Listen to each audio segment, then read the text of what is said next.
Assalamualaikum warahmatullahi wabarakatuh.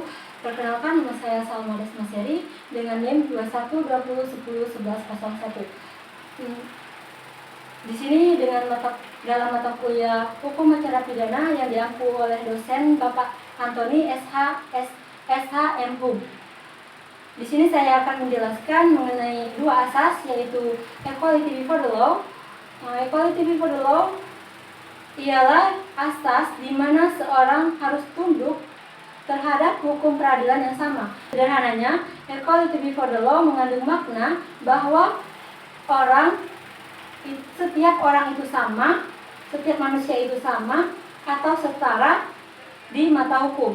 Maksudnya, semua orang berhak mendapatkan jaminan hukum, baik itu dari kelas menengah, atas maupun bawah. Selanjutnya, asas presumption of innocence, artinya disebut juga dengan praduga tidak bersalah. Artinya tidak boleh menyatakan seorang itu bersalah selama diperiksa secara ingkar oleh pengadilan.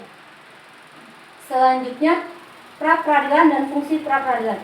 Pra-peradilan adalah wewenang pengadilan negeri untuk memeriksa dan memutus menurut cara yang diatur dalam undang-undang ini. A. Sah atau tidaknya suatu penangkapan dan atau penahanan atas permintaan tersangka atau keluarganya atau pihak lain atas kuasa tersangka. Kedua, B. Sah atau tidaknya suatu penghentian penyidikan atau suatu penghentian penuntutan atas permintaan demi tegaknya hukum dan keadilan. C. Permintaan ganti kerugian atau rehabilitasi atas permintaan tersangka atau keluarganya atau pihak lain yang perkaranya tidak diajukan di pengadilan. Baiklah, dilihat dari tugas pra-peradilan yang tercantum dalam pasal 1 nomor 10 Kitab Undang-Undang Hukum Acara Pidana, bahwasanya pra-peradilan berfungsi sebagai salah satu perwujudan penegakan hak asasi manusia. Selanjutnya, pasal 100 selanjutnya mengenai alat bukti. Dalam pasal 184 terdapat alat bukti yang sah. Yang pertama, keterangan saksi. Keterangan saksi adalah salah satu alat bukti dalam perkara pidana yang berupa keterangan dari saksi mengenai perkara pidana yang ia lihat sendiri, ia dengar sendiri, dan ia alami sendiri dengan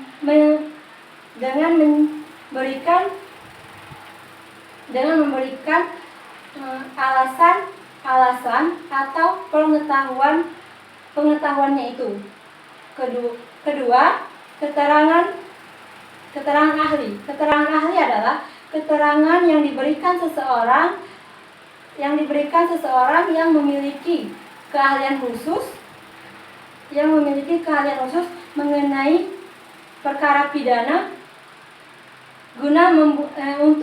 untuk membuat terang suatu peristiwa perkara pidana guna kepentingan pemeriksaan. Ketiga, yaitu berupa surat yang dapat berupa dari hasil pemeriksaan kedokteran atau yang disebut dengan visum.